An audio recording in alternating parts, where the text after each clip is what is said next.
Les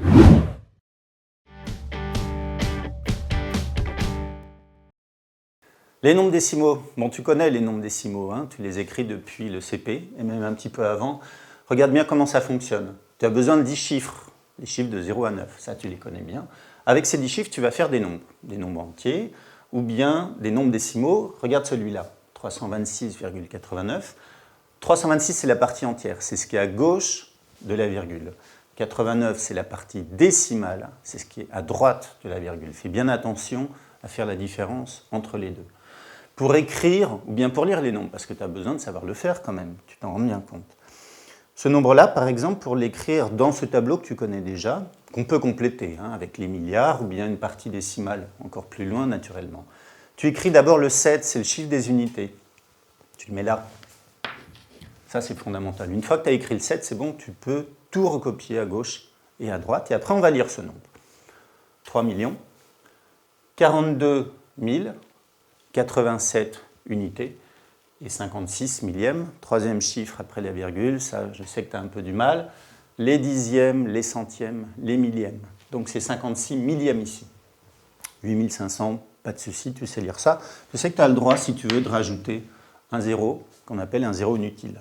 Justement, ces zéros inutiles, on peut en rajouter, on peut en enlever, comme tu veux. C'est toi qui les rajoutes, tu as le droit de le faire. Ici, ce nombre-là, on peut enlever ce 0 parce qu'il est à gauche de la partie entière. Ici, je peux aussi enlever ce 0 parce qu'il est à droite de la partie décimale.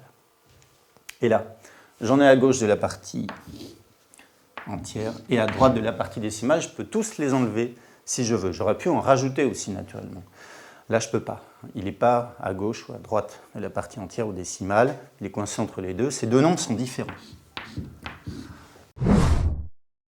Les nombres décimaux, il faut savoir les lire et les écrire. On a 10 chiffres dans notre système actuel, de 0 à 9, tu les connais. Dans un nombre décimal, parce qu'un nombre entier, tu connais aussi, il y a la partie entière à gauche et la partie décimale à droite de la virgule. C'est la virgule qui va séparer tout ça.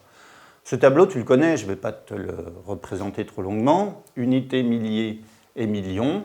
La seule façon, quand tu veux écrire un nombre, c'est de commencer par le chiffre des unités et tu le places ici. Après, tu complètes et tu peux lire le nombre.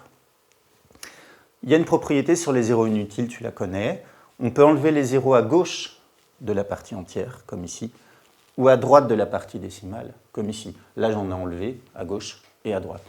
Ces deux nombres sont différents, hein. Le 0 est au milieu.